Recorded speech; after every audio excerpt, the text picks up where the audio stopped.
গরম বাতাসের আযাব আসে। এই গরম বাতাসের আযাব এখন আসে নাই। আমি শেষ জামানার হাদিসগুলো টুকটাক গবেষণা করে মনে হচ্ছে অচিরে গরম বাতাসের একটা আযাব আসবে বিশ্বের দিকে, এবং নাসাও এটা নিয়ে গবেষণা করছে অলরেডি। সূর্যের মধ্যে অনেক রকম বিক্রিয়া হচ্ছে, তেজস্ক্রিয় বিক্রিয়া হচ্ছে ইত্যাদি, হিলিয়াম গ্যাসের অনেক বিস্ফোরণ হচ্ছে। এগুলোর ওয়েভ বা ফ্লোটা আস্তে আস্তে পৃথিবী থেকে ধেয়ে আসবে। নবীজি বলেছেন ফালিয়ারতাদিবু রিযালিকা রিহান হামরা। এই রিহান হামরা কথাটা এই হাদিসের মধ্যে আছে। তিরমিজি 2211 নম্বর হাদিসে এটা আছে। গরম বাতাস ধেয়ে আসবে পৃথিবীর দিকে, গরম বাতাসের আযাব। এই পাপগুলোতে যখন একটা জাতি লিপ্ত হয়, আল্লাহর পক্ষ থেকে আযাব আসে। কয়েকটা কথা বলছে পাপগুলোর মধ্যে। একটা হচ্ছে যে যখন মানুষ বস্তুবাদী পাই বেশি, বস্তুবাদী মানে দুনিয়া নিয়ে খুব বেশি ব্যস্ত, পরকালের ফিরে কম, আল্লাহকে ভুলে গেছে। তারপরে যখন আমারও উঠে যায়, আমারও কি হয় উঠে যায়। তারপর যখন গনিমতের মাল মনে করে আমার মানুষ খেয়ে ফেলতেছে, আমারও রাখা হয়েছে, গনিমতের মাল মনে করে খেয়ে ফেলে। যখন মানুষ এই মাকে কষ্ট দেয়, মাকে কষ্ট দিয়ে মানে মায়ের সাথে খারাপ ব্যবহার করে, বউয়ের আতঙ্ক করে বসে থাকে। যখন মানুষ বাবাকে দূরে ঠেলে দেয়, বন্ধু বান্ধবকে কাছে টেনে নেয়। তারপরে আছে যখন গান বাজনা বাদ্যযন্ত্র বেশি হয়, মানুষের কানের কাছে যখন বাদ্যযন্ত্র বাজতে থাকে, মানে হেডফোন দিয়ে গান শুনছেন, এখন কানের কাছে বাদ্যযন্ত্র বাজছে। তারপর যখন মানুষ মাদক দ্রব্য বেশি সেবন করা শুরু করে, যখন জেনা বেশি বেড়ে যায়, অশ্লীলতা বেশি বেড়ে যায়, ব্যভিচার বেড়ে যায়, এই পাপগুলো যখন বেড়ে যায় এবং গায়িকা নর্তকীর যে সংখ্যা বেড়ে যায়, প্রতিটা কথা আরবি দিয়ে বলা আছে, আমি বলতে করে টাইম দেখো, আমি শর্ট করে বললাম। এই কাজগুলো যখন একটা সমাজের মধ্যে বেশি হয়, তখন ওই জায়গায় আল্লাহর পক্ষ থেকে দুইটা মারাত্মক মানে আযাব আসে। তার মধ্যে একটা হচ্ছে মহামারী, একটা হচ্ছে এই ভূমিকম্প। ভূমিকম্পের সাথে চলে আসে ভূমি ধসে যায় এবং চেহারার আকৃতি পরিবর্তন হয়। আর একটা কি, হ্যাঁ, গরম বাতাসের আযাব আসে। এই গরম বাতাসের আযাবটা এখন আসে নাই। আমি শেষ জামানার হাদিসগুলো টুকটাক গবেষণা করে মনে হচ্ছে অচিরে গরম বাতাসের একটা আযাব আসবে বিশ্বের দিকে, এবং নাসাও এটা নিয়ে গবেষণা করছে অলরেডি। সূর্যের মধ্যে অনেক রকম বিক্রিয়া হচ্ছে, তেজস্ক্রিয় বিক্রিয়া হচ্ছে ইত্যাদি, হিলিয়াম গ্যাসের অনেক বিস্ফোরণ হচ্ছে। এগুলোর ওয়েভ বা ফ্লোটা আস্তে আস্তে পৃথিবী থেকে ধেয়ে আসবে। নবীজি বলেছেন ফালিয়ারতাদিবু রিযালিকা রিহান হামরা। এই রিহান হামরা কথাটা এই হাদিসের মধ্যে আছে। তিরমিজি 2211 নম্বর হাদিসে এটা আছে। গরম বাতাস ধেয়ে আসবে পৃথিবী থেকে, গরম বাতাসের আযাব আসবে। ওয়াজালজালা এবং ভূমিকম্প। অন্য হাদিসে আসছে সানাওয়াতুজ জালাজিল, ভূমিকম্পের বছরগুলো। আর আসছে মুতার শাদী, বড় মহামারী। আর ফাসফুন মানে এই যে জমিন ধসে যাওয়া, মাসখান মানে চেহারা আকৃতি বিকৃত হয়ে যাবে। আর কযফান মানে পাথরের বৃষ্টি বর্ষিত। এই আযাবগুলো কখন আসে? এই পাপগুলোতে মানুষ যখন লিপ্ত। আর আমাকে বলেন দেখি, এই পাপগুলোতে আমরা কম বেশি লিপ্ত আছি কি নাই? বড় বড় বস্তুবাদী শহরগুলোতে এই পাপগুলো বেশি না? এখানে মানুষ ওই হাদিসের উপর আমল করছেন। কোন হাদিস? নবী সাল্লাল্লাহু আলাইহি ওয়াসাল্লামের ইন্তেকালের 80 থেকে 85 দিন আগে একটা হাদিস তিনি বলে গেছে, একদম শেষের দিকে, জীবনের শেষের দিকে। ওই হাদিসটাকে বলে হাদিসে জিবরিল। কি বলে? নবীজিকে জিবরাইল আলাইহিস সালাম মানুষের রূপ ধরে এসে জিজ্ঞাসা করেছিলেন যে কিয়ামত কবে হবে। নবীজিকে জিবরাইল আলাইহিস সালাম মানুষের রূপ ধরে সবার সামনে জনসম্মুখে এসে জিজ্ঞাসা করেছেন কিয়ামত কবে হবে। নবীজি বলছেন মাত্র দুটো আলামত বলেছেন। কয়টা ভাই? দুইটা। একটা হচ্ছে আনতালিদাল আমাতু রাব্বাতুহা, দেখবে যখন দাসী মনিককে জন্ম দিচ্ছে। দাসী মনিককে জন্ম দিচ্ছে মানে কি? সমাজের ন্যায় অন্যায়, হক বাতিল, হালাল হারাম, এই যে মানদণ্ড সব উল্টে যাবে। হালাল হবে হারাম, হারাম হবে হালাল, ন্যায় হবে অন্যায়, অন্যায় হবে ন্যায়, হক হবে বাতিল, বাতিল হবে হক, জায়েজ নাজায়েজ, নাজায়েজ জায়েজ। হ্যাঁ, মানুষ এই মানদণ্ড চেঞ্জ করে নেয় এখন। বুঝতে পারছেন না? এখন সমাজের সত্য মিথ্যা, ন্যায় অন্যায়ের মানদণ্ড কি কোরআন সুন্নাহ এখনো টিকে আছে? এখন মানুষ নিজে যেটা ন্যায় মনে করে সেটাই ন্যায়, নিজে যেটাকে অন্যায় মনে করে সেটা অন্যায়, নিজে যেটাকে ভালো মনে করে সেটা ভালো, নিজে যেটাকে খারাপ মনে করে সেটা খারাপ। আল্লাহ যেটাকে হালাল করে দিয়েছেন মানুষ হারাম করে নিচ্ছে, আল্লাহ হারাম করে দিয়েছেন মানুষকে হালাল করে নিচ্ছে। হচ্ছে কি নাই বলা? এই যে চলে আসে নাই যে দাসী মনিককে জন্ম দিচ্ছে না, মানে মানদণ্ড উল্টে গেছে। আমার কথা কি বুঝতে পারেন? মানদণ্ড উল্টে গেছে। জিনিস ভালো মন্দের, ন্যায় অন্যায়, হক বাতিলের মানদণ্ড উল্টে গেছে। বলেন তো সত্য মিথ্যার মানদণ্ড কি? আমার বুদ্ধি না আল্লাহর ওহী? কোনটা সত্য মিথ্যা, ন্যায় অন্যায়, হক বাতিলের চূড়ান্ত মানদণ্ড কি? আমার বুদ্ধি নাকি আল্লাহ পাকের কোরআন সুন্নাহ? কোনটা? কিন্তু সমাজে কি সেটাই বাস্তবতা আছে? 100%, 50%ও কি আছে? তো এই সমস্যাটা কি চলছে কিনা? তার মানে কি আমাদের এই বড় আলামত আমরা দেখছি কিনা? দেখছি। কারণ দুই নম্বরটা নবী বলছেন ওয়া আনতারাল হুফাতাল উরাতাল আলাতা রিয়া আশাই ইয়াতাদাওয়ালুনা ফিল বুনিয়ান। নবীজি বলছেন যখন দেখা যাবে সমাজের সবচেয়ে দরিদ্র শ্রেণীর মানুষ, স্যান্ডেল কেনার টাকা ছিল না, কাপড় পরার টাকা ছিল না, এই শ্রেণীর মানুষ রাখাল মানে গরু ছাগল চড়াতো, এই শ্রেণীর মানুষ উঁচু উঁচু অট্টালিকা নির্মাণের প্রতিযোগিতা করবে। ভালো করে বোঝেন, নবীজি বলছেন না ধনীরা, সমাজের ধনীরা অট্টালিকা নির্মাণের প্রতিযোগিতা করবে, নবীজি এই কথা বলছেন না হাদিসে। নবীজি বলছেন সবচেয়ে দরিদ্র শ্রেণীর মানুষ, রাখাল শ্রেণীর মানুষ, স্যান্ডেল নাই, গায়ে জামা নাই, এরা উঁচু উঁচু অট্টালিকা নির্মাণের প্রতিযোগিতা করবে। করছে কিনা? কিভাবে সম্ভব? এই শ্রেণীর মানুষের অট্টালিকা নির্মাণ না, নির্মাণের কম্পিটিশন করা কিভাবে সম্ভব? এক, সুদের মধ্য দিয়ে; দুই, করাপশন দুর্নীতির মধ্য দিয়ে; তিন, অন্যের সম্পদ আত্মসাৎ করানো হতো। এই সমস্যাগুলো চলছে কিনা সমাজে? এরাই যখন 10-20 তলা বিল্ডিং উঠাবে তখন তো আর মানুষকে মানুষই মনে করবে না। বুঝতে পারছেন না? এদের তো কোনো পড়াশোনা নাই, কোনো ব্যক্তিত্ব নাই, কোনো দিনই এলেম নাই, রুচিবোধ নাই, কালচার না, সামাজিক না, এতে মানে অসামাজিক। এরা যখন এদের হাতে যখন আপনি সম্পদ চলে যাবে, এরা তো সাধারণ মানুষকে মানুষকে মনে করবে না, গরিব মানুষকে এরা কিছুই মনে করবে না, ও মনে করবে আমি সব কিছু।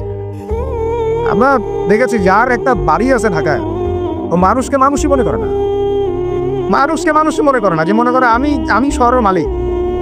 হ্যাঁ, কি একটা অবস্থা! মানুষের মধ্যে কি অহংকার, কি আত্ম অহংকার, এই দালান করার যে অহংকার, এই সমস্যাগুলো হলে আল্লাহ ভূমিকম্পতে ধসাই দিবেন না? দেখেন নাই কয়দিন আগে কি বলো, গতকালকে যে কোটিপতি ছিল তার পরের দিন রুটি নিয়ে দাঁড়ায় আছে, গতকালকে আইসক্রিম টেকে করেছে নাচানাচি করে, তারপরের দিন বসে আছে, কিচ্ছু নাই। আল্লাহ পাক এই পাপগুলো দেখে সবর করেছেন, ধৈর্য ধরেছেন, ধৈর্য ধরে একসময় যখন আল্লাহ পাকের আযাব চলে আসছে একবার সব সময় উৎপাদিত করেছে।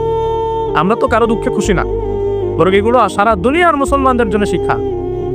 সারা দুনিয়ার মুসলমান যে জায়গায় আছে আমাদের সবার জন্য এটা শিক্ষা।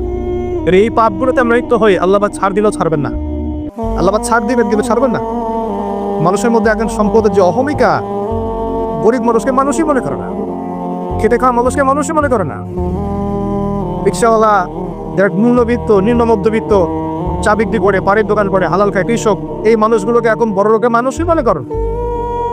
যাকাত তো দেয়ই না, যাকাত তো তার উপরে ছিল ফরজ, ওই যাকাত তো দেয়ই না যে এই খাবার তার কাছে পৌঁছাবে, উল্টা কিভাবে তাদের সম্পদ বুটে বুটে খাওয়া যায় সেই। আবার দিনেও যে কত শর্ত বাপ্পে বা, তো কিছুটা মনের কষ্ট থেকে বললাম কথাগুলো আর কি। যে আসলে আপনি যখন কোরআন এবং সুন্নাহর জ্ঞানী হবেন না, তখন অন্যকে সম্মান দিতে পারবেন না। আমরা বড় বড় স্লোগান দিই যে অমুক অমুকের সেবক, অমুক অমুকের সেবক, আসলে সেবা সত্যিকার অর্থে করছি? আল্লাহ পাক তার রাসূলের মাধ্যমে জানিয়েছেন, এই হাদিসটা একটু শোনেন তারপর সামনে যাই। আল্লাহ পাক তার রাসূলের মাধ্যমে আমাদেরকে জানিয়েছেন, শোনো, আলা কুল্লুকুম রাঈন, তোমাদের প্রত্যেকে হচ্ছে দায়িত্বশীল, তোমাদের প্রত্যেকেই দায়িত্বশীল। কেউ পরিবারের দায়িত্বশীল, কেউ ব্যবসা প্রতিষ্ঠানের দায়িত্বশীল, কেউ তোমার চাকরির প্রতিষ্ঠানের দায়িত্বশীল, কেউ সামাজিক দায়িত্বে আছো, কেউ প্রশাসনে, কেউ পররাষ্ট্র ইত্যাদি। তোমাদের প্রত্যেকেই দায়িত্বশীল। কুল্লুকুম রাঈন ওয়া কুল্লুকুম মাসউলুন আন রাইয়াতি, এবং তোমাদের প্রত্যেককে যার যার দায়িত্ব সম্পর্কে আল্লাহকে আমাদের বারে জিজ্ঞাসা করবে। আমরা কি উত্তর দেওয়ার জন্য প্রস্তুত আছি ভাই? সবার আগে আমি দেখি, আমি আমার উপর দায়িত্বশীল না? মনে করেন আমি বা আমাদের মতো যারা আছেন, যারা দায়ী ইলাল্লাহ, আলেম ওলামা, যারা উম্মার জন্য ভাবে চিন্তা করেন, জনগণকে পথ দেখানোর চেষ্টা করেন, তাদের উপর সবচেয়ে বড় আমানত হচ্ছে কোরআন এবং হাদিস। তাদের উপর সবচেয়ে বড় আমানতটা কি? কোরআন এবং সুন্নাহ, এই জ্ঞানটাকে সত্যটাকে স্পষ্ট করে দেওয়া, এটার আলোকে সত্য মিথ্যাকে স্পষ্ট করে দেয়া। কতজন মানুষ এই কাজটা করতেছে? কেউ হিতমার দোহাই বেড়ে সত্য মিথ্যা স্পষ্ট করে না, কেউ চাকরি চলে যাবে এই ভয়ে সত্য কথা বলে না, কেউ আমার এই হবে সেই হবে কত কিছু চিন্তা করে সত্যের সাথে মিথ্যা ফালগুল পাকায় সময় পার করতেছে। ওয়াজ মাহফিল বাংলাদেশের দিন প্রচারের একটা অন্যতম প্ল্যাটফর্ম। এই সারা দেশে মনে হয় প্রতিদিন 1-200 মাহফিল হয় কি না? কিন্তু আপনি দেখবেন প্রচুর মাহফিল, অহেতুক গাল গল্প, কেচ্চা কাহিনী, টাইল নষ্ট করে। এই সর্বশেষ বিধান কোনটা? আল কোরআন এবং তার ব্যাখ্যা কি আছে? হাদিস। এই কোরআন হাদিস ঘাটাঘাটি করলেই আমরা পেলাম যে একটা জনপদের মানুষ যখন এমন শিরক আর কুফরে নিমজ্জিত থাকে, তখন আল্লাহর পক্ষ থেকে আযাব আসে। আর আমরা কি সেই পাপে নাই ভাই? আপনার উপরের লেভেলের সিস্টেম থেকে শুরু করে নিয়ে একদম এই শিক্ষাক্ষেত্র বলেন, হাতের আংটি বলেন, চিন্তা চেতনা বলেন, হ্যাঁ, রাস্তাঘাটের ওই যে গণকের কথা বলেন, কবিরাজের কথা বলেন, জাদুবিদ্যার চর্চা বলেন, হ্যাঁ, ওই ভাগ্য গণকের কথাই বলেন, রাশিফলের কথাই বলেন, সব আমরা শিরকের মধ্যে লিপ্ত আছে।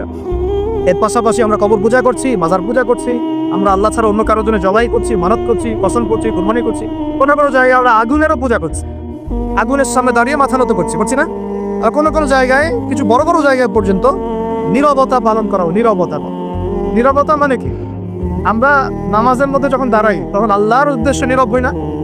আল্লাহর উদ্দেশ্যে নীরব হয়ে আমি আল্লাহর ধ্যানে মগ্ন হয়ে যাই না? তো এখানে আপনি কার ধ্যান করছেন? যখন আপনি আগুনের সামনে দাঁড়ায় নীরব হয়ে দাঁড়িয়ে আছে, ধর কার ধ্যান করছে? এটা শিরক হচ্ছে না? এটা তো আপনি আগুনের ধ্যান করা শুরু করলেন। এখানে তো আপনি আল্লাহকে স্মরণ করছেন না। বুঝতে পারছেন না মনে হয়? মনে করেন একজন মানুষ মারা গেছে, লাশ, কথা এই লাশটার সামনে দাঁড়িয়ে আপনি নীরবে 2 মিনিট দাঁড়িয়ে আছেন কেন? কি দরকার? এটা কি নবীর সুন্নাত? আপনি নামাজে দাঁড়াবেন, নামাজে দাঁড়িয়ে আল্লাহকে স্মরণ করবেন, আল্লাহর কাছে দোয়া করবেন। আল্লাহ ছাড়া আমরা নামাজের মধ্যে নীরবতা পালন করি না? নামাজে নীরব হয়ে আল্লাহর কাছে ধ্যান করি না? মনোযোগ ধরে রাখি না? এখন আপনি কোথায় মেডিটেশন করছেন? এটা তো শয়তানের দিকে যাওয়ার রাস্তা খুলে দিবে আপনাকে। অনেকে আগুনের সামনে মাথা নত করছেন, প্রদীপে পূজা করছেন, অনেকে দেখা যায় বিভিন্ন দিবসে এই যে বানর, হনুমান, এইসবের মূর্তি টুর্তি নিয়ে রাস্তাঘাটে দৌড়াদৌড়ি করছেন। ছেলেপেলে এগুলো বেশি করছে। কাকে প্রমোট করছো তোমরা? কাকে প্রমোট করতে পারছো? কোন সংস্কৃতি প্রমোট করছো? এই হাদিস এটাও আছে শেষ জামানায় যে আমার উম্মতের একটা বড় অংশ মুশরিকদের সাথে মিশে যাবে এবং মূর্তি পূজা শুরু করবে। এগুলো চলছে না এখন? এগুলো যখন চলবে তখন আমাদের উপর কি আল্লাহ পাকের রহমত নেমে আসবে? ভাবছেন না আযাব আসবে? ও যে বলেছে আযাব যে আসে নাই সেটাই আল্লাহর রহমত, এটা আমি গবেষণা করে ফেলছি। আযাব যে আসে নাই এখন পর্যন্ত এটাই আল্লাহ পাকের রহমত। তওবা করে ফিরে না আসলে অচিরেই আল্লাহ পাকের আযাব নেমে আসবে ইনশাআল্লাহ। আল্লাহ হেফাজত করে। তারপরে আমরা শঙ্কিত যে কখন না নেমে আসে। আল্লাহ রাব্বুল আলামিন আমাদেরকে হেফাজত করে নেবেন। এভাবে প্রতিটা ক্ষেত্রে শিরক চলছে, শিরক আর কুফর। কোরআন খোলেন, হাদিস পড়েন, দেখবেন আল্লাহ পাক যতগুলো জনপদকে ধ্বংস করেছেন তার প্রধান 2টা পাপ ছিল শিরক আর কুফর। এই যে আমাদের যুব সমাজ এটাই বোঝে না যে নামাজটা ছেড়ে দেওয়াটা কুফরি। নামাজ যে না পড়া, ছেড়ে দেওয়া, ইচ্ছা করে না করাটা কুফরি, এটা ওদেরকে কেউ শেখায় নাই। 20 বছর পড়াশোনা করেছে বিশ্ববিদ্যালয়ে, স্কুল কলেজ বিশ্ববিদ্যালয়ে 20 বছর পড়াশোনা করেছে, কেউ কোনো স্যার ওদেরকে শেখায় নাই যে নামাজ ছেড়ে দিলে কুফরি হয়। এবং এদের সংখ্যা লক্ষ লক্ষ না, মনে হয় কোটি কোটি হবে যুব সমাজ, যারা 20-25 বছর পড়াশোনা করে নামাজ যে কুফর, নামাজ ছেড়ে দেওয়া যে কুফরি, এটা শেখা হয়। আর নবীজি বলেছেন মান তারাকা সালাতান মুতাআম্মিদান ফাকাদ কাফারা। যে কোনো মাযহাবের ইমাম সাহেবকে জিজ্ঞাসা করবেন, যে কোনো মাযহাবের আলেমকে জিজ্ঞাসা করে দেখেন, এই হাদিসটা আপনাকে শুনিয়ে দিবে। যে ব্যক্তি ইচ্ছাকৃতভাবে নিজের উপর ফরজ নামাজ ছেড়ে দিল, সে কুফরি করলো। কি করলো? তো এই যুব সমাজকে কে শিখাবে যেটা কুফরি? বহু ছেলে পেলে আমি তো দেখেছি ওয়াজ মাহফিল অ্যারেঞ্জ করা হয়েছে, এশার রক্ত হয়ে গেছে, সবাই নামাজে দাঁড়িয়েছে, অর্ধেকের বেশি নামাজ বাদ দিয়ে দূরে দাঁড়িয়ে হট্টগোল করছে, হয়ে উল্লাহ করছে। এখানে ওয়াজে আসছে বক্তাকে দেখার জন্য। নামাজ নাই, ওয়াজ শুনে কি করবো তুমি? নামাজ ইম্পর্টেন্ট না ওয়াজ ইম্পর্টেন্ট? নামাজ না থাকলে ইসলাম থাকে? আমি আজকে একটা হাদিস পড়ে আসছি, আস্তে আস্তে পড়তে আসছিলাম এগুলা, যে ইসলামের শেষ জামানায় ইসলামের যে বিষয়গুলো উঠে যাবে, ইসলামের যে বিষয়গুলো উঠে যাবে তার মধ্যে অন্যতম একটা হচ্ছে আল্লাহ পাকের আইন, আল্লাহ পাকের শাসন। উঠে যায় না সারা বিশ্ব থেকে? আস্তে আস্তে উঠে গেছে না? আচ্ছা, এরপর বাকি থাকবে নামাজ। এরপর বাকি থাকবে কি? নামাজ। ওই নামাজ হবে সর্বশেষ ইসলামের রুকন, যেটা সর্বশেষে উঠে যাবে। নামাজ উঠে দাও। এখন দেখেন তো সমাজে কত পার্সেন্ট মানুষ নামাজ পড়ে? কত পার্সেন্ট? একটু হিসাব করবেন, খালি মসজিদে ফজরের ওয়াক্তে আর এশার ওয়াক্তে যাওয়া আসা করে বুঝতে পারবেন এই নামাজ কত পার্সেন্ট মানুষ পড়ে, 5 ওয়াক্ত নামাজ কত পার্সেন্ট মানুষ পড়ে। তাহলে এই যে নামাজ শেষে উঠে যাবে, তাহলে শেষের সময় আমরা চলে আসছি না? আর সবার প্রথমে উঠে যাবে এই উম্মতের মধ্যে আমানত। কি উঠবে ভাই? এটা তো পুরো ঢাকা শহর থেকে উঠে গেছে। ঢাকা শহর কেউ কাউকে বিশ্বাস করতে পারে না, স্বামী পর্যন্ত স্ত্রীকে বিশ্বাস করতে পারে না, স্ত্রী স্বামীকে বিশ্বাস করতে পারে না, ভাই ভাইকে বিশ্বাস করতে পারে না, বোন বোনকে বিশ্বাস করতে পারে না। ইমাম সাহেবকে কমিটি বিশ্বাস করতে পারে, কমিটিকে ইমাম সাহেব বিশ্বাস করতে পারে, মাহফিল কমিটিকে বক্তা বিশ্বাস করতে পারে না, বক্তাকে মাহফিল কমিটি বিশ্বাস করতে পারে না। তারপর দেখা যায় যে অফিসার বস কর্মীদেরকে বিশ্বাস করতে পারছে না, কর্মীরা বসকে বিশ্বাস করতে পারছে না, শাসক জনগণকে বিশ্বাস করতে পারে, জনগণ শাসককে বিশ্বাস করতে পারে। সর্বত্র চলছে অবিশ্বাসের যুগ। বাজারে যাবেন কেনাকাটা করতে, বলবে একদম টাটকা ভাই, একদম ফ্রেশ, 7 দিনের জিনিস ফরমালিন মারে আপনার খাওয়াই নিয়ে যাবে। বিরিয়ানি আমাদের এখানকার একটা কালচার। বিরিয়ানির যেতে যাবেন, গরু বলে যে কত কুকুর শিয়াল খাওয়াই দিচ্ছে আল্লাহ ভালো দেন, তাই না? গরু খাসি বলে কুকুর শিয়াল খাওয়াই দিচ্ছে, একদম তাজা দেশি মুরগি বলে মরা মুরগি খাওয়াই দিচ্ছে। বড় বড় রিনাউন কয়েকটা অভিযান করবো না, কয়েকদিন আগে দেখলেন মানুষকে মারার মতো বিষাক্ত রং মিশিয়ে খাওয়াই দিচ্ছে। আমানত সবার আগে উঠে যাবে, আমানত বিশ্বাস। আমানতদার ব্যক্তিকে বলা হবে খেয়ানতকারী ব্যক্তি, আর খেয়ানতকার যে ওকেই বলা হবে আমানতদার। যে আমানতদার তাকে বলা হবে খেয়ানতকারী, আর যে খেয়ানত করে ওকেই বলা হবে আমানতদার। তখন আল্লাহ পাকের আযাব আসবে প্রতিটা ক্ষেত্রে। বলবে যে ভাই মাছটা ফ্রেশ, দেখবেন যে পচা মাছ। ভাই যে ফ্রেশ গরু মাছ, দেখবেন যে ওটাকে একদম ইঞ্জেকশন মেরে মেরে মেরে গরুটাকে ফুলাই দিয়েছে। কোনো কোনো সময় দেখা যায় ডাব খেতে আসে শহরে, রাস্তার পাশে ডাব বিক্রি করতেছে। ডাব কেটে দেখবেন পানি অর্ধেক নাই, সিরিজ দিয়ে পানি বের করে ফেলছে। কোন যুগে আস? এটা আমাদের শহর ভাই, আমাদের শহর, যেখানে আমরা সবাই দাড়ি টুপি নিয়ে ঘুরে বেড়াই। আমরা বাইরে একটা অভিনয় করতেছি, আমরা আসলে বাইরে একটা অভিনয় করতেছি। আমরা মনে হয় নিজের সাথেই অভিনয় করছি। আমরা এখন মনে হয় নিজেদের সাথেই নিজের অভিনয় করছি। বাইরে গিয়েছি স্ত্রী শপিং করতে, এদিকে বয়ফ্রেন্ডের সাথে ডেটিং মেটিং করে বাসায় এসে স্বামীকে বলছে তোমার জন্য শার্ট কিনে নিয়ে আসে। হ্যাঁ, এদিকে স্বামী বাসা থেকে বের হয়েছে, ওদিকে অফিসার কলিগদের সাথে দুই চারটার সাথে তার অবৈধ সম্পর্ক। ঠিক আছে, এই জেনাকারী সমাজের উপর আল্লাহ গজব আসবে না তো কি আসবে? ও বাইরে গিয়ে আরো 2-3টা মেয়ের সাথে সম্পর্ক করে বাসায় এসে স্ত্রীকে বলছে আমি তোমাকেই সবচেয়ে বেশি ভালোবাসি। মানে এখানে জেনাকে উস্কে দেওয়া হচ্ছে, আর হালাল সম্পর্ক, হালাল বিবাহ, এটাকে প্রতিবন্ধকতা সৃষ্টি করা হচ্ছে। আপনি হালাল বিয়ে করতে চান, পারবেন না, কঠিন। যৌতুক, এখানে আবার যৌতুকের ব্যাপার আছে। অর্থাৎ এমন যে বিয়ে মানে একটা বাণিজ্য, মানে যখন মেয়ের বাবা বিয়ে দিবে, মেয়েটাকে পার করছে বড় অঙ্কের একটা টাকা দরকার এখানে। হ্যাঁ, আর ছেলের বাবা যখন মেয়ে নিয়ে আসছে, সেখানে আবার বড় অঙ্কের যৌতুক ইম্পোজ করছে। মেয়ের বাবা দিচ্ছে বড় অঙ্কের মোহর, আমার মেয়েকে বিয়ে করতে চাও, 20 লাখ টাকা মোহর লাগবে। ও ছেলের সামর্থ্য নাই, ও বলছে ঠিক আছে, আচ্ছা লেখুক। পরে বাসর রাত্রে মাছ করাইনি, বাসর রাত্রে মাছ করাই নিচ্ছে, তারপরে সারা বছর এটা সারা জীবন দেওয়ার কোনো নাম নাই। মেয়ের হক আর সে পেল। এদিকে মেয়ের বাপও কম চালাক না, হ্যাঁ, সে আবার মোহর যেমন বাড়িয়েছে, ছেলের বাপ কম চালাক না, সে আবার এদিকে যৌতুক ডিপোজ করছে। ওই যৌতুকের টাকাটা নিয়ে মোহরটা দিব। সবাই চালাক, সবাই স্মার্ট, মানে প্রতারণা, অবিশ্বাসের যুগ চলছে। এটা আল্লাহ বলছেন প্রচুর জিনার মানুষ জাহান্নামে যাবে, তার অন্যতম কারণ হচ্ছে তাদের কলব ছিল কিন্তু মরে গেছে, মৃত কলব। চোখ দিয়েছি দেখে নাই, মানে এই চোখ দিয়ে ঠিকই দেখেছে কিন্তু কলবের চোখ দিয়ে দেখতে পারে না। কান দিয়েছি শোনে নাই, মানে কান তো এই চোখ, এই কান দিয়ে শুনেছে ঠিকই, এই কান দিয়ে সবই শুনেছে, কিন্তু এই কান দিয়ে কোরআন এবং সুন্নাহর মর্মমারি সত্য শুনতে পারে নাই। আল্লাহ পাক বলছেন উলাইকা কাল আনআম, এরা ছিল গবাদি পশু, জন্তু জানোয়ারের মতো। বাল হুম আদাল, বরং এরা তার চাইতেও নিকৃষ্ট ছিল। ওয়া উলাইকা হুমুল গাফিলুন, এরা ছিল গাফেল সম্প্রদায়, গাফেল। তাহলে আমরা এখানে বুঝতে পারলাম, যদি আমরা কলবকে জিন্দা করতে না পারি, এটা জাহান্নামে যাওয়ার কারণ। যদি আমরা ভিতরের চোখ দিয়ে দেখতে না শিখি, এটা জাহান্নামে যাওয়ার কারণ। যদি আমরা ভিতরের কান দিয়ে শুনতে না শিখি, এটা কি জাহান্নামে যাওয়ার কারণ। এখন 1450 বছর পরেও যাদেরকে বোঝাতে হচ্ছে যে সময় হাতে বেশি নাই, আলামাতুস সাআগুলো সব স্পষ্ট হয়ে যাচ্ছে, তাদের হৃদয়ের চোখটা অন্ধ না, ভিতরের কানটা অন্ধ না, কলবগুলো মরে গেছে না? আমি আপনাদেরকে কিছু দৃষ্টান্ত দেখাচ্ছি, যে দৃষ্টান্তগুলো আমাদের ঢাকা শহরের সাথেও মিলে যাবে। বড় বড় সব শহরের সাথে তো মিলে যাবেই। আমরা যে সমাজে বাস করি, বাংলাদেশ, ঢাকা শহর, আমরা ঢাকার বাসিন্দা, আমাদের সাথে আরো জাজল্যমানভাবে মিলে যাও। এটা শুধু একটা শহরের গল্প নয়, বরং এটা হচ্ছে পুরো বিশ্বের সমস্ত বস্তুবাদী শহরের গল্প। পুরো বিশ্বের যত বস্তুবাদী শহর আছে, সবারই গল্প এখন সেম। কারণ পুরো বিশ্বটা এখন হচ্ছে একটা গ্লোবাল ভিলেজ, মানে বিশ্বায়নের যুগ চলছে। এক জায়গায় ঢিল দিলে তরঙ্গ সারা বিশ্বে ছড়িয়ে পড়ে না? তো পুরো বিশ্বের গল্পই এটা, আর স্পেশালি আমাদের ঢাকা শহরেরও গল্প এটা, আমরা যেখানে বসবাস করছি।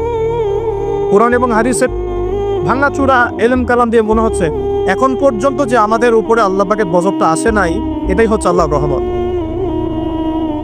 আমার কথা হয়তো সবাই বুঝতে পারবেন না, তবে জ্ঞানী মানুষ বুঝবেন ইনশাআল্লাহ। এখন পর্যন্ত যে আল্লাহ পাকের গজবগুলো আসে নাই, এটাই আল্লাহর সবচেয়ে বড় রহমত। আশার যে পাপগুলো আছে, এই কোনো পাপ করতে আমরা এখন বাদ দিচ্ছি না। আশা গজবকে ডেকে নিয়ে আসার যে পাপগুলো আছে, এই পাপের কোনোটা করতে ঢাকা শহরের অধিবাসীরা এখন বাদ দিচ্ছে না। আমি কোরআন এবং হাদিস লাস্ট 1 মাস থেকে এই গজব সংক্রান্ত বিষয়গুলো ঘাটাঘাটি করছিলাম। যখন থেকে যে ভূমিকম্প, টার্কি সিরিয়ার ঘটনাগুলো, ইউক্রেন রাশিয়ার বা ন্যাটো রাশিয়ার যে কনফ্লিক্ট, মহামারী, করোনা, কোভিড, বৈশ্বিক অর্থনৈতিক মন্দা, এই যে সমকালীন ইস্যুসগুলো চলছে, এগুলোর সাথে যখন আখিরুজ্জামানের হাদিসগুলোকে স্টাডি করছিলাম, তখন বুঝতে পারলাম যে স্পেশাল যে 10টা 15টা বা 20টা পাপ আছে, সর্বোচ্চ 20টা হবে, মেজর 10টা, এই 10-15টা 20টা পাপ যখন সারা বিশ্বে ছড়িয়ে পড়ে, তখন বিশ্বের অবস্থা এমন হবে যেমন দেখুন হয়েছে। কোরআন এবং সুন্নাহ A to Z ঘেটে ফেললে আপনি এগুলি পাবেন। আমি আপনাদের স্টাডি করার স্বার্থে সহজ করে দিচ্ছি, চেষ্টা করছি, কারণ স্টাডি কোনো শেষ নাই। আমি যতটুকু বলবো এখান থেকে আপনি আবার স্টার্ট করতে পারবেন। একটা আমি আপনাকে বেস দিচ্ছি, এর উপর দাঁড়িয়ে আপনি আরও স্টাডি করতে পারবেন। আমার জ্ঞান তো চূড়ান্ত নয়, জ্ঞানের কোনো শেষ আছে? সর্বপ্রথম যে পাপের কারণে আল্লাহর গজব, আসমানের বালা, জমিনের বালা নেমে আসে, তার নাম হলো শিরক। তার নাম কি? এখন পুরো বিশ্বের বড় বড় যে বস্তুবাদী শহরগুলো আছে সবগুলোর বেশিরভাগই শিরকে নিমজ্জিত আছে। আর এই শিরক শুধুমাত্র আল্লাহ ছাড়া মূর্তি পূজা করাই শিরক নয়, শুধুমাত্র আল্লাহ ছাড়া চন্দ্র সূর্য গ্রহ নক্ষত্রের পূজা করাই শিরক নয়, শুধুমাত্র এই আল্লাহর সন্তান আছে এই ঘোষণা দেওয়ার নামই শিরক নয়। আমরা আমাদের শহরগুলোর মধ্যে আল্লাহ পাকের হালালকে হারাম করে নিয়েছি, হারামকে হালাল করে নিয়েছি। এটার একটা শিরক, এটা একটা কুফর। আর এই শিরকের মধ্যে আমাদের পুরো ঢাকা শহর ডুবে গেছে। আমরা আল্লাহ পাকের হালালকে হারাম করে নিচ্ছি, আল্লাহর হালালগুলো হারাম করছি, হারামগুলো হালাল করছি। আরও আছে, আমরা মনে করি যে অমুসলিম নাই মনে হয় শিরক করে, অথচ এখন মুসলিমদের মধ্যে বহু মানুষ কবর পূজা করছে, কবরে গিয়ে সেজদা করে। কোন ধারণা? আর ধারণা কবরের শায়িত মানুষ তাকে ভালো মন্দ দিতে পারে। কবরের শায়িত মানুষকে আমার কল্যাণ অকল্যাণ করতে পারবে? আমরা জানি যে নবী মুহাম্মদ সাল্লাল্লাহু আলাইহি ওয়াসাল্লাম সুপারিশ করবেন, ঠিক আছে? তার সুপারিশে কবিরা গুনাহগার ব্যক্তিরা জাহান্নাম থেকে বের হয়ে আবার জান্নাতে যাবে। আমরা জানি আল কোরআন সুপারিশ করবে, আমরা জানি যে রোজা সওম সুপারিশ করবে, আমরা জানি দান সদকা কিয়ামতের মাঠে বান্দাকে ছায়া দিবে। কোরআনে সূরা আলে ইমরান, সূরা বাকারা, সামিয়ানার মতো বান্দাকে ছায়া দিবে। আমরা জানি আলেম ওলামা সুপারিশ করবে, হাফেজে কোরআন সুপারিশ করবে, আমরা জানি শহীদগণ সুপারিশ করবে। সুপারিশ এক জিনিস, কিন্তু মৃত মানুষ কি আমাকে কল্যাণ অকল্যাণ দিতে পারে? তো মুসলিমদের মধ্যে বহু মানুষ এখন কবর পূজা করছে না? এই এই এই শিরকটা কি ঢাকার মতো বড় বড় শহরগুলোতে নাই? বাংলাদেশে নাই? কোনো কোনো ক্ষেত্রে এরকম কবর পূজারীরা নিজেদের নাম দিয়ে দিয়েছে ওরা সুন্নি, নিজে করছে কবর পূজা, নাম দিয়ে রেখেছে আমি সুন্নি। এই টাইটেলটা পবিত্র টাইটেল। সুন্নি মানে কি? যে সুন্নতের অনুসরণ করে।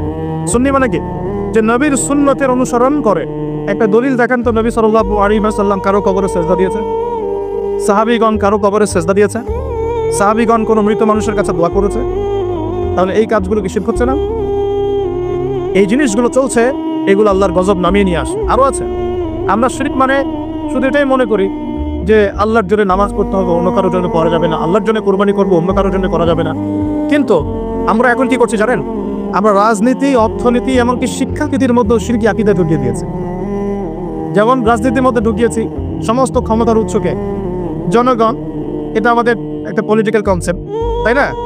আল্লাহ পাক বলছেন তাবারাকাল্লাযী বিয়াদিহিল মুলক, তাবারাকাল্লাযী বিয়াদিহিল মুলক, সূরা মুলকের 1 নম্বর আয়াত। এবং এই সূরা মুলক আল্লাহ পাক আপনাকে রাতের বেলা পড়তে বলেছেন। রাতের বেলা পড়লে আপনি কবরের আযাব থেকে বেঁচে থাকবেন ইনশাআল্লাহ। কেন বেঁচে থাকবেন? কারণ এখানে আল্লাহ পাকের একনিষ্ঠ তাওহীদের বর্ণনা দেওয়া আছে, যা আপনাকে কবরের আযাব থেকে কে বাঁচাবে? আল্লাহ, তাওহীদ, আল্লাহ বাঁচাবেন ইনশাআল্লাহ। এর প্রথমেই আল্লাহ বলছেন তাবারাকাল্লাযী, বরকতময় সে আল্লাহ, বিয়াদিহিল মুলক, যার হাতে হচ্ছে সমস্ত কর্তৃত্ব ক্ষমতা। ক্ষমতার মালিককে আল্লাহ সূরা আল ইমরানে বলছেন কুলিল্লাহুম্মা মালিকাল মুলক, হে আল্লাহ বলো, আল্লাহ, হে আল্লাহ তুমি হচ্ছ রাজত্বের মালিক। রাজত্বের মালিককে? তুতিল মুলকা মান তাশা, তিনি যাকে ইচ্ছা রাজত্ব দেন। ওয়া তানজিউল মুলকা মিম্মান তাশা, যার থেকে ইচ্ছা রাজত্ব কেড়ে নেন। তাহলে এর মালিককে? ফেরাউনকে কে রাজত্ব দিয়েছিল আর তাকে কে ডুবিয়ে দিয়েছে? তার দেয়ার মালিককে? ডুবিয়ে দেওয়ার মালিককে? আবার দাউদ আলাইহিস সালামকে কে দায়িত্ব দিয়েছিল? সুলাইমান আলাইহিস সালামকে কে এই বিশ্বের শাসক বানিয়েছে? ইউসুফ আলাইহিস সালামকে জেলখানা থেকে বের করে মিশরের শাসক কে বানিয়েছে? মুহাম্মদ সাল্লাল্লাহু আলাইহি ওয়াসাল্লামকে মক্কা থেকে শূন্য হাতে মদিনায় নিয়ে গিয়ে মদিনার শাসক কে বানিয়েছে? তো এটা দেয়ার মালিককে? আল্লাহর মনোনীত বান্দাগণ যখন দায়িত্ব পেয়েছেন, তারা কি আল্লাহর বিধান বাদ দিয়ে অন্যের বিধান দিয়ে দাসত্ব করেছে? তাহলে আমরা তো খলিফা শব্দই বুঝি না। আমরা এই পৃথিবীতে কার খলিফা? আমরা এই দুনিয়ায় কার খলিফা? খলিফার দায়িত্ব কি? আল্লাহ পাক সূরা সাদের মধ্যে বলছেন, ইয়া দাউদ, হে দাউদ, ইন্না জাআলনাকা খলিফাতান ফিল আরদ, হে দাউদ আমি তোমাকে পৃথিবীতে আমার খলিফা করেছি। কি করেছি? কে করেছেন?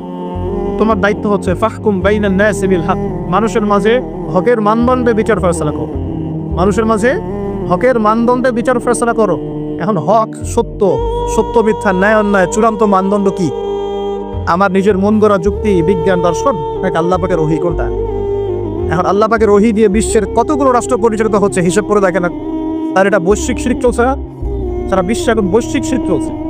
যখন এই শিরকগুলো বেশি বেড়ে যাবে, যেটা বেড়ে গেছে, তখন আল্লাহ রাব্বুল আলামিন আসমানের গজব নামাবেন, জমিনের গজব নামাবেন। যখন নূহ আলাইহিস সালামের কম শিরক করা শুরু করেছিল, আল্লাহ পাক প্লাবন দিয়ে ধ্বংস করে দিয়েছিল। আস্তে আস্তে সেদিকে বিশ্ব যাচ্ছে। আল্লাহ পাক এই বিশ্ববাসীর মধ্যে একটা বড় অংশকে অচিরে ধ্বংস করে দিবেন, লেখা হয়ে গেছে।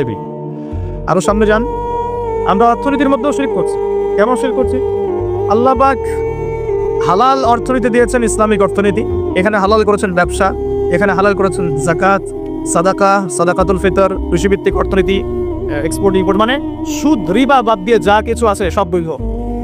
রিবা, ঘুষ, দুর্নীতি, প্রতারণা বাদ দিয়ে যা কিছু আছে সবই বৈধ, আল্লাহ পাক বৈধ করেছে। পুরো বিশ্বের ব্যাংকিং সিস্টেম চলছে সুদের মধ্য দিয়ে, পুরো বিশ্বের। শুধু একটা কান্ট্রিকে মার্ক করা যাবে না, একটা কান্ট্রিকে দোষ দেওয়া যাবে না। পুরো বিশ্বের অর্থনৈতিক মোড়ল যারা আছে, এরা সারা বিশ্বকে সুদভিত্তিক অর্থনীতির শিকল দিয়ে বেঁধে ফেলেছে। এখান থেকে কেউ বেরোতে পারছে না। এবার সারা বিশ্বে আল্লাহর দেওয়া অর্থনীতি বাদ দিয়ে মানুষের অর্থনীতি চলছে না। এটা শিরক না কুফর? নাকি তাওহীদ সুন্নাহ কোনটা? এটা শিরক কুফর না? যখন আল্লাহ পাকের হালালকে আপনি হারাম করে নেবেন, আল্লাহর হারামকে হালাল করে নেবেন, জেনে রাখবেন যেটা একটা শিরকি আকীদা, একটা কুফরি একটা কাজ করা হচ্ছে। আর যখন একটা এলাকার মানুষ শিরক আর কুফরে থাকবে, আল্লাহর কি বরকত নেমে আসবে না আযাব নেমে আসবে? এই জন্যই তো আযাব আসছে। আমরা তো আযাব দেখে বস্তুবাদী সমাধান খুঁজি। কি সমাধান? ভূমিকম্প আসছে, অতএব এখন ভালো ভালো সিমেন্ট দিয়ে বাড়ি বানাও শক্ত করে, যাতে ভূমিকম্পে না লড়ে। আমরা বস্তুবাদী সলিউশন খুঁজি, আর বেশি বেশি আশ্রয় কেন্দ্র খুলবো, যাতে করে পরবর্তীতে ওখানে গিয়ে উদ্ধার করা যায়। হ্যাঁ, ব্যাকআপ চিন্তা করি, কি করা যায়, কোনো প্রযুক্তি বের করি যাতে আগে থেকে এই ভূমিকম্পের সতর্কবার্তা দেওয়া হয়। আমরা বস্তুবাদী চিন্তা করি না। সলিউশন হচ্ছে, আমরা যদি শিরক আর কুফর থেকে তওবা করতাম, আল্লাহ গজব উঠিয়ে দিতেন। গজব দেওয়ার মালিককে, উঠিয়ে নেওয়ার মালিককে। যদি কোনো এলাকার মানুষ তাওহীদের উপর থাকে, শিরক ছেড়ে দেয়, সুন্নতে থাকে, বেদাত ছেড়ে দেয়, ইমানের উপর থাকে, কুফর ছেড়ে দেয়, আল্লাহ পাক কি জালেম যে তাদেরকে জুলুম করে শাস্তি দিবেন? বরং আল্লাহ পাক শাস্তি আরো উঠিয়ে নিবে, বরকত নাজিল করবে, রহমত নাজিল করবে। সূরা আরফে আল্লাহ বলেছেন, যদি জনপদের অধিবাসীরা ঈমান নিয়ে আসতো, আমি অবশ্যই তাদের উপরে বরকতের দরজাগুলো খুলে দিতাম। আলহামদুলিল্লাহ, আসমান জমিনের বরকতের দরজা সব খুলে দিতাম। কিন্তু জনপদের অধিবাসীরা ঈমান আনবে না, কারণ মনে করছে যে আমরাই সব। মানুষ এখন এই পৃথিবীর বেশিরভাগ মানুষ মনে করে যে মানুষই সবকিছু, মানুষই সবকিছু, মানে এই সভ্যতার কারিগর হচ্ছে মানুষ। মানুষ এমন মনে করে, অথচ সভ্যতা শুরু হয়েছে নবীদের হাতে, সভ্যতা শেষও হবে নবীদের হাতে। সভ্যতা শুরু হয়েছে কোন নবীর হাতে বলেন? এই পৃথিবীতে সর্বপ্রথম কৃষিকাজ করেছেন কোন নবী জানেন? আদম আলাইহিস সালাম। আর এমন কোন নবী নাই আল্লাহ পাকে যে নবী কৃষিকাজ এবং পশুপালন করেন নাই। এমন কোন নবী নাই যিনি কৃষিকাজ পশুপালন করেন নাই। এটা নবীদের সুন্নত। কারণ নবীদেরকে মানুষকে সঠিক পথে আনতে হয়। যখন আপনি পশুপালন করবেন, কৃষিকাজ করবেন, তখন কিন্তু আপনার মধ্যে একটা ধৈর্য বাড়বে, মানুষকে নেতৃত্ব দেওয়ার একটা ক্ষমতা তৈরি হবে। তো মুসা আলাইহিস সালামকে আল্লাহ পাক 10 বছর এই কৃষিকাজ করিয়েছেন, ফার্মে কাজ করিয়েছেন। শুআয়ব আলাইহিস সালামের ফার্মে তিনি 10 বছর কাজ করেছেন। কারণ বনু ইসরাইলের মতো একটা ছিন্ন ভিন্ন জাতিকে তাকে নেতৃত্ব দিতে হতো। আল্লাহ পাক আগে তাকে তৈরি করেছেন। আল্লাহ বলেছেন, ওয়াসতানা আকিদালি নেফসি, আমি নিজের জন্য তোমাকে তৈরি করেছি আগে। তো এই যে কৃষিকাজকে খারাপ মনে করবেন না।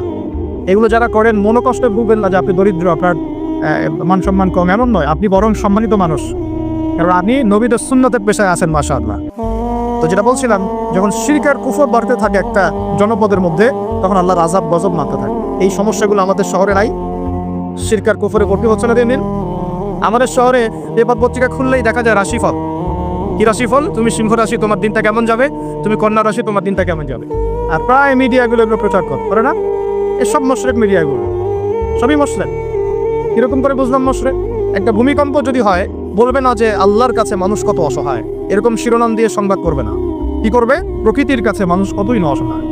আল্লাহর নবী সাল্লাল্লাহু আলাইহি ওয়াসাল্লাম বলেছেন যে তোমরা খুব বেশি ঢেকুর তুলো না। কি করো না? একজন সাহাবী খুব ঢেকুর উঠাচ্ছে, সাহাবীরা আসলে উনি পাশ দিয়ে যাচ্ছিলেন, খাওয়ার দাওয়ার খেয়ে পাশ দিয়ে যাচ্ছিলেন। তো নবীজি তার ঢেকুর তোলা দেখে বলছেন যে তোমরা বেশি ঢেকুর তুলবে না, কারণ দুনিয়াতে যে ব্যক্তি বেশি পেট পুরে খাবে, কাল কিয়ামতের মাঠে সে সবচেয়ে বেশি ক্ষুধার্ত থাকবে। বলেন না? খাবেন আপনি, নিজের পেটটাকে 3 ভাগ করবেন। 1 ভাগ খাবার, 1 ভাগ কি পানি, আর 1 ভাগ শ্বাস প্রশ্বাসের জন্য ফাঁকা। আর এই ব্যাপারে একটা কথা বলে দেই, শেষ জামানায় কিন্তু খাবারগুলো সব করাপ্টেড হয়ে যাবে। কীভাবে? খাবার ভেজাল হবে, ভেজাল। এটার দলিল সূরা কাহাফে আছে, আমি এটা ব্যাখ্যা করবো না আজকে। সূরা কাহফে আছে, আমি ব্যাখ্যা করব না, শুধু ইন্ডিকেশন দিচ্ছি। 309 বছর ঘুমিয়েছিলেন আসহাবুল কাহফ। কত বছর? 309 বছর ঘুম থেকে উঠেই তারা প্রথম যে অনুভবটা করেছেন সেটা হলো তারা ক্ষুধার্ত। তারা কি ক্ষুধার্ত? দেখেন 309 বছর পর যদি আপনি ঘুম থেকে ওঠেন, আপনার কাছে এই দুনিয়াটা আজীব মনে হবে, হবে না? কিন্তু ওনারা ক্ষুধার্ত, পকেটে কিছু মুদ্রা ছিল, যেই মুদ্রাগুলোর মান 309 বছরও কমে যায় নাই। কমে গিয়েছে না। এখন আপনি আপনার মুদ্রা নিয়ে ঘুমান 300 বছর, দেখেন তারপর কি হয়। কি হবে? টাকা থাকবো না যাইবো গা?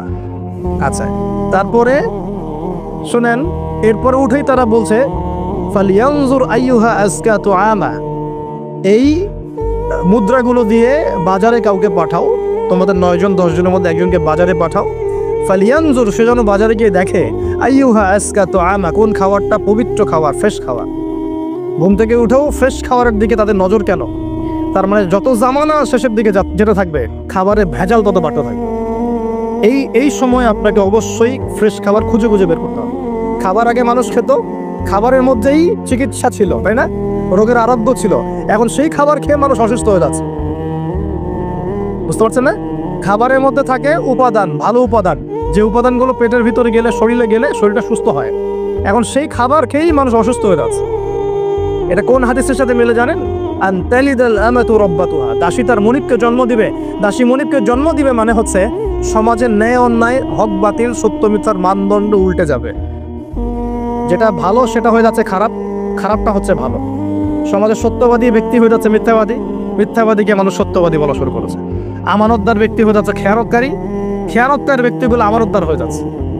সমাজের সবচেয়ে ভালো মানুষকে মানুষ খারাপ বলছে, সবচেয়ে খারাপ মানুষকে খুব ভালো বলছে। উল্টে যাচ্ছে, খেয়াল করে দেখেন, উল্টে যাচ্ছে। বাবা এখন বাবার হাতে ছেলে মায়ের খাচ্ছে, ছেলের হাতে মা মায়ের খাচ্ছে, এরকম হচ্ছে না? যাকে একটা দায়িত্ব দিয়ে রাখবেন, যে বাবা তোমার উপর আমি বিশ্বাস করলাম, দায়িত্ব দিলাম, সে আপনার বিশ্বাস ভঙ্গ করে রেখে দিচ্ছে। এ হচ্ছে না? বিশ্বাস উড়ে যাচ্ছে, প্রতারণা বাড়ছে। মানে কি? মানুষ আল্লাহ পাকের হালালগুলোকে হারাম করে নিচ্ছে, হারামগুলো হালাল করে নিচ্ছে। বুঝতে পারছেন না মনে হয়? হালালগুলোকে মানুষ আস্তে আস্তে হারাম করতেছে, হারামগুলোকে আস্তে আস্তে হালাল করতেছে। এটা হচ্ছে না? হচ্ছে। খুব খেয়াল করেন। এখানে খাবার খেয়ে আপনার উপকার পাওয়ার কথা, খাবার খেয়ে আপনি অসুস্থ হয়ে যাচ্ছেন। উল্টা হচ্ছে, বা উল্টা চলতেছে দুনিয়া। কি চলছে? উল্টা। ছেলে পড়ছে মেয়ের পোশাক, মেয়ে পড়ছে ছেলের পোশাক। বলতে কি শুধু নামাজ রোজা হজ জাকাত না, জীবনের সব কাজ? এই একটা জিনিস যদি বুঝতে পারি, আমাদের আজকের ওয়াজ সফল ইনশাআল্লাহ। আমরা আমাদের জীবনের প্রতিটা কাজ আমাদের প্রিয় নবী মুহাম্মদুর রাসূলুল্লাহ সাল্লাল্লাহু আলাইহি ওয়াসাল্লামের তরিকা মতো করবো ইনশাআল্লাহ। রাজি আছেন ইনশাআল্লাহ?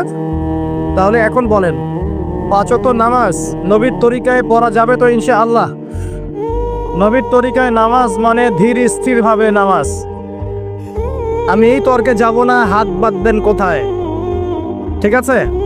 ওই তর্ক সবাই করে না, ওই তর্ক সবাই করে না। এই মাসআলাগুলোকে নিয়ে যারা মুফতি আছেন তারা কথা বলেন, আমি মুফতি নই। অতএব এই মাসআলাগুলোকে নিয়ে আমি আপনাদের সাথে কোনো কথা বলছি না। আমি বলছি আপনাদেরকে, নামাজ প্রতিষ্ঠা করা, কায়েম করার মানে হচ্ছে নামাজটা হতে হবে নবীর মতো খুশু খুজুতে। খুশু খুজু কি জিনিস? নামাজটা ধীর স্থিরভাবে হবে। নামাজে কি পড়ছি সেটা বোঝার চেষ্টা করতে হবে। নামাজে কি বলছি আল্লাহর সাথে সেটা বোঝার চেষ্টা করতে হবে। নামাজে রুকুর অর্থ কি, তাসবিহ কি, সেজদায় আমি কি পড়ি, 2 সেজদার মাঝখানে দোয়ার অর্থ কি, তাশাহুদ দরুদ দোয়া মাসুরের অর্থ কি, নামাজের সেজদায় আমি বেশি বেশি দোয়া করতে পারছি কিনা, নামাজ পড়েও আমি গুনাহ থেকে বেঁচে থাকতে পারছি কিনা, এই বিষয়গুলো বেশি ইম্পর্টেন্ট। আমি কি বোঝাতে পারছি? নামাজ ধীর স্থিরভাবে, রিল্যাক্সে, তাড়াহুড়া নাই, বুঝে বুঝে পড়ার চেষ্টা করবেন। আল্লাহ পাক তৌফিক দান করুন। যারা নামাজ ধরি ছেড়ে দেই তাদের জন্য একটা হাদিস। নবী সাল্লাল্লাহু আলাইহি ওয়াসাল্লাম বলেছেন, মান তারাকা সালাতান মুতাআম্মিদান ফাকাদ কাফার। মনে রাখবেন, নবীজি বলেছেন, কেউ যদি তার উপরে অর্পিত ফরজ নামাজ ছেড়ে দেয়, নামাজ পড়াকে জরুরি মনে করে না, ফাকাদ কাফারা, সে ব্যক্তি কুফরি করলো। বল নাউজুবিল্লাহ। নামাজকে ছাড়বো ভাই ইনশাআল্লাহ? আল্লাহ পাক আমাদের সবাইকে 5 ওয়াক্ত নামাজি বানিয়ে দেন, বলি আমি। এবং রমজান মাস আসার আগেই নামাজের স্পিড আবার ধরতে হবে, পারবো ইনশাআল্লাহ?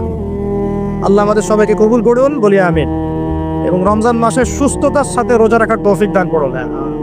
রমজানের শব্দটা যখন এসেই গেল, তো আর দুটো কথা বলি। রমজান মাসের সবচেয়ে বড় বৈশিষ্ট্য হচ্ছে এই মাসে আল্লাহ পাক কোরআন নাজিল করেছেন। কি করেছেন? এখন সারা বিশ্ব জুড়ে একটা ইস্যু চলছে না, কোরআন ইস্যু, কোরআন পড়িয়ে দেয় ইস্যু, মনে আছে? যে কোরআন পড়িয়ে দিয়েছে, আমার দৃষ্টিতে তার চেয়ে বড় অধম সেই ব্যক্তি যে মুসলিম পরিবারে জন্মগ্রহণ করেও কোরআন তেলাওয়াত করা শেখে নাই। হয়তো আমার কথা বুঝতে পারছেন। কোরআন একজন পুড়িয়ে দিয়েছে, যদি আমার ক্ষমতা থাকতো ওর গর্দান নামাই দিতাম, কিন্তু তার চেয়েও বড় অপরাধী আমার কাছে আছে, আমাদের চোখে আছে। কে? যে মুসলিম পরিবারে 20-30-40 বছর থেকে আছে, মুসলিম সমাজে, মুসলিম পরিবারে নামাজে যায়, ইমামদেরকে চেনে, আলেমদের সাথে সম্পর্ক আছে, এরপরেও সে কোরআন তেলাওয়াত করতে পারে না। এ বড় অপরাধী আমার কাছে।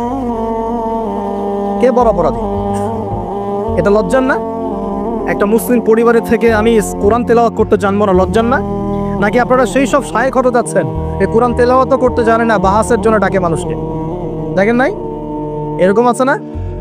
মনে হয় যেভাবে ইসলাম পালন করা যাবে। ইসলামের জ্ঞান অর্জনের প্রথম ধাপটাই হচ্ছে বিশুদ্ধ করে কোরআন তেলাওয়াত করা শিখতে। প্রথম ধাপ কি?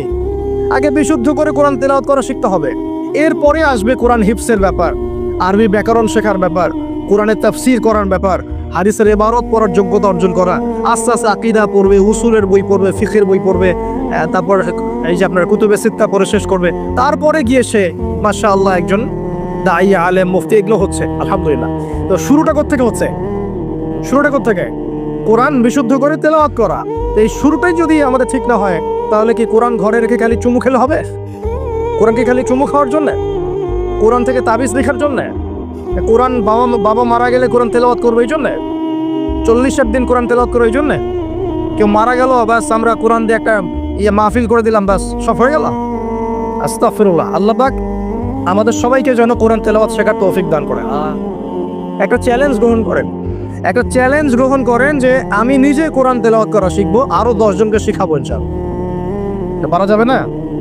যদি এই একজন প্রত্যেকে যদি নিজে শিখি আর প্রত্যেকে যদি 10 জন করে শিখাতে পারি, শোনেন, প্রত্যেকে যদি নিজে শিখি এবং নিজ নিজ পরিবার বা নিজের আমার আন্ডারে যারা আছে, মনে করেন আপনি একজন একটা গার্মেন্টসের মালিক, আপনার আন্ডারে অনেক মানুষ চাকরি করে না? নিজে নামাজ পড়লেন, নিজে কোরআন তেলাওয়াত করা শিখলেন, আপনি যদি তাদেরকে নৈশকালীন কোরআন শেখান, সবার নেকি আপনি পাচ্ছেন না?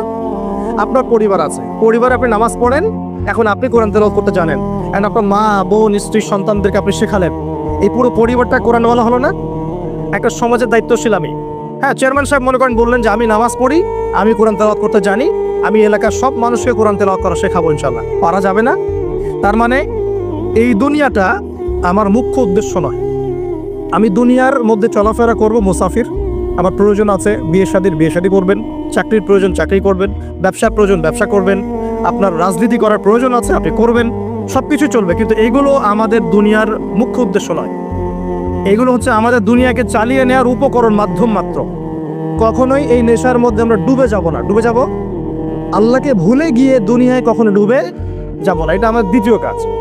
3 নম্বর কাজ, আমাদের লক্ষ্য স্থির করতে হবে। 2টা লক্ষ্য আমাদের, এক, ভালো করে শোনেন, 2টা লক্ষ্য আমাদের, এক ইহকালীন লক্ষ্য, 2 পরকালীন লক্ষ্য। আল্লাহ রাব্বুল আলামিন আমাদের সবাইকে এই দুনিয়াতে পাঠিয়েছেন একটা বিশেষ উদ্দেশ্যে। আমাদেরকে কি আল্লাহ পাক খেলার ছলে সৃষ্টি করেছেন না কোনো উদ্দেশ্য আছে? উদ্দেশ্যটা আল্লাহ পাক বলেছেন সূরাতুজ যারিয়াত এর 56 নম্বর আয়াতে। কোন সূরা? কত নম্বর আয়াত? আল্লাহ পাক বলছেন আউযু বিল্লাহি মিনাশ শাইতানির রাজিম, বিসমিল্লাহির রহমানির রহিম। আল্লাহ পাক বলছেন ওয়ামা খালাকতুল জিন্না ওয়াল ইনসা ইল্লা লিয়াবুদুন। আল্লাহ রাব্বুল আলামিন বলছেন, আল্লাহ পাক কি কথা বলেন? বলেন না? অনেকে বলছে না, আল্লাহ পাক কথা বলেন না। কোরআন কার বাণী? আকীদা পরিষ্কার করেন। কোরআন কি আল্লাহর মাখলুক না আল্লাহর কালাম? মাখলুক মানে কি? সৃষ্টি। আমরা মাখলুক কি না? কোরআনও কি আমাদের মতোই মাখলুক নাকি কোরআন আল্লাহর কালাম? কালাম শব্দের অর্থ কি? কথা বা বাণী। তার মানে আল্লাহ রাব্বুল আলামিন কথা বলেন, আল্লাহ রাব্বুল আলামিন বলছেন, তার মানে কি আল্লাহ পাক এটা ওহী নাজিল করেছেন। আল্লাহ পাক বলছেন ওয়ামা খালাকতুল জিন্না ওয়াল ইনসা ইল্লা লিয়াবুদুন। আল্লাহ বলছেন আমি জিন আর মানব জাতিকে শুধুমাত্র আমার ইবাদত করার জন্যই সৃষ্টি করেছে, অন্য কোনো কারণে সৃষ্টি করি নাই। এখানে দুইটা শ্রেণী পাওয়া গেল, একটা হচ্ছে জিন জাতি, আরেকটা কে? মানব জাতি। জিন জাতিকে আমরা দেখতে পারি, দেখেছেন কখনো জিন? দেখেন নাই, কিন্তু আমাদের সমাজে অসংখ্য জিনগ্রস্ত মানুষ ঘুরে বেড়াচ্ছে। আমি বলি, ঢাকা শহরে যে মেয়েগুলো চলাফেরা করে শপিং মলে, রাস্তাঘাটে, এখানে ওখানে, এদের একটা ভালো অংশ কিন্তু জিনগ্রস্ত, জিন ধরা। এটা হয়তো বলবেন কেমন করে এটা বলতে পারেন? হ্যাঁ, আল্লাহর নূর যাদের মধ্যে আছে তারা বলতে পারে। বহু মেয়ে আছে রাস্তাঘাটে ঘোরাফেরা করে, এরা জিনগ্রস্ত, জিন ধরা। জিন ধরা না হলে ওরকম নগ্ন হয়ে ঢং করে রাস্তায় চলাফেরা করতো না। উপর একটা জিনের প্রভাব কি আছে? আছে। বিশ্বাস করছেন না? আল্লাহর নবীজি বলেছেন, মুহাম্মদুর রাসূলুল্লাহ সাল্লাল্লাহু আলাইহি ওয়াসাল্লাম, যে যখন কোনো মেয়ে বেপর্দা হয়ে বাহিরে বের হয় তখন শয়তান, শয়তান মানে শয়তান জিন না ফেরেশতা, তখন শয়তান ওই মেয়ের সৌন্দর্যকে পুরুষের চোখে লোভনীয় বা আকর্ষণীয় করে তোলে। কে করে তোলে? শয়তান। তোমাদের কারো যদি কোনো গায়রে মাহরাম বেপর্দা কোনো মেয়েকে দেখে খারাপ চিন্তা জেগে যায়, তাহলে তোমরা বাসায় চলে যাবে। কোথায় যাবে? বাসায়। সেখানে গিয়ে তোমাদের স্ত্রীর সাথে সময় কাটাবে, ইনশাআল্লাহ তোমাদের সেই খারাপ চেতনা চিন্তা দূর হয়ে যাবে।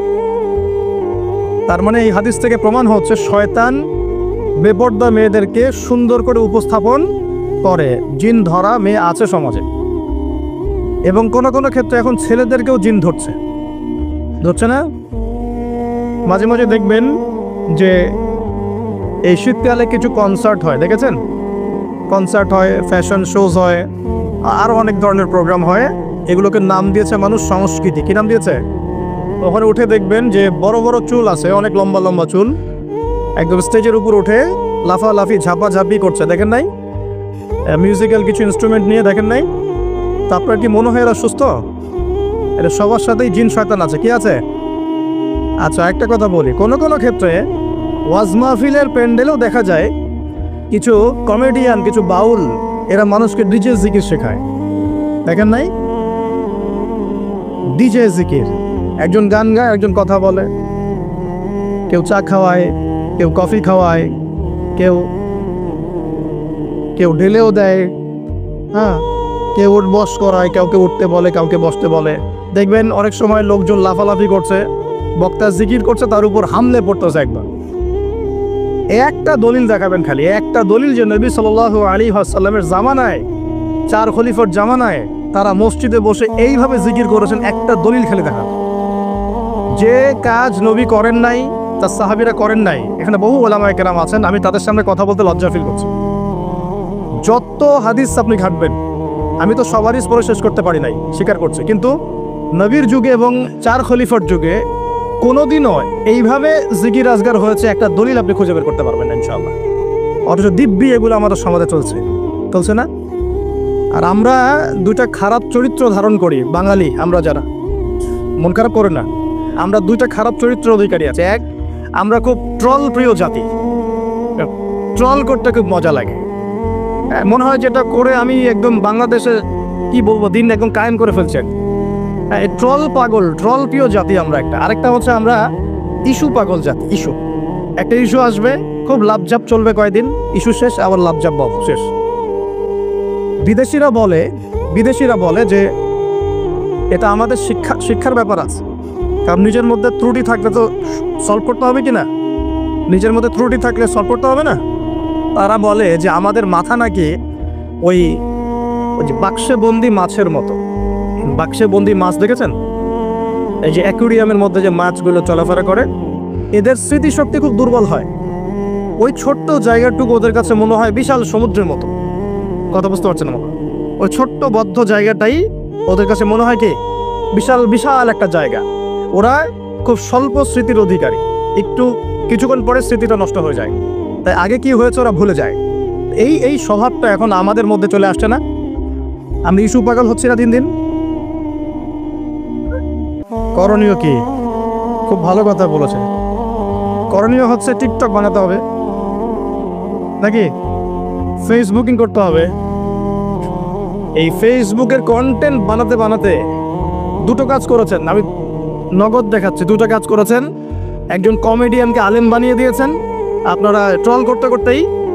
একটা হচ্ছে আরেকজন গায়ক অভিনেতাকে এমপি বানাচ্ছিলেন কয়দিন আগে। গান গেত, অভিনয় করতো, মেয়েদেরকে নিয়ে নাচতো, হ্যাঁ, নিজেই গান লিখে নিজেই সুর করে, সুরের সারেগামা পা কিছুই নাই, ঠিক আছে, ও নিজেই না আমার গান আমি গাবো, কেউ শুনলে শুনুক না শুনলে নাই।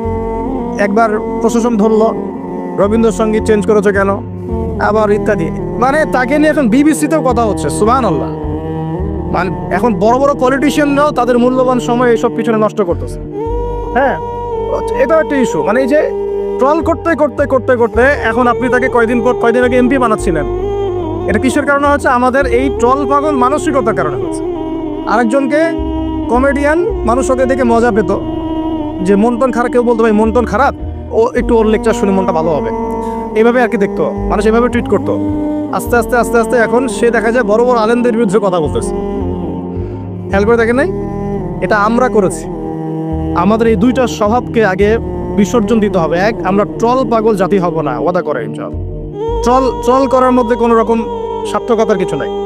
যেটা খারাপ সেটাকে প্রতিহত করতে হবে, যেটা খারাপ সেটাকে প্রতিহত করতে হবে। আর দুই নাম্বার, যেটা ভালো তাকে উৎসাহ দিয়ে এগিয়ে নিতে হবে ইনশাআল্লাহ। আমরা সব সময় সত্যের পক্ষে থাকবো ইনশাআল্লাহ, আর সব সময় মিথ্যার বিপক্ষে থাকবো ইনশাআল্লাহ। যে কেউ যত বড় আলেম, মুফতি, মুহাদ্দিস, বক্তা, দায়ী যেই হোক না কেন, তার কোনো কথা যদি কোরআন সুন্নাহর বাইরে যায়, কোশ্চিন কালেও সে কথা গ্রহণ করবেন না, সিম্পল।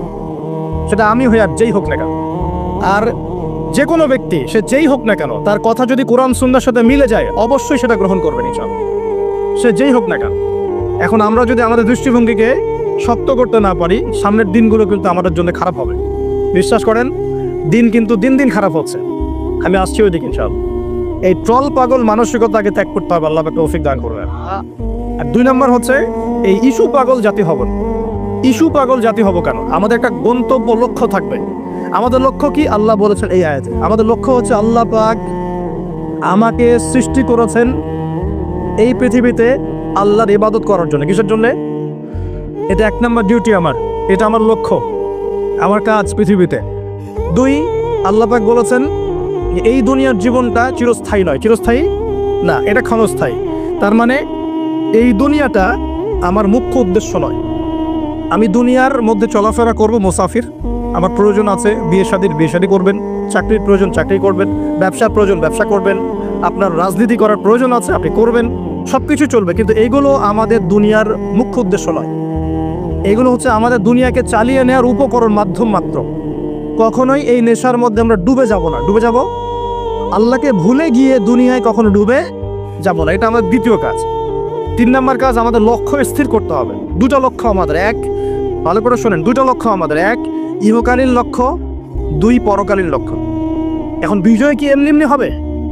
কিভাবে বিজয় লাভ করবে? আল্লাহ বলছেন সূরা মুহাম্মাদে। কোন সূরায় বলেন? সূরা মুহাম্মাদ। কখনো পড়েছিলেন?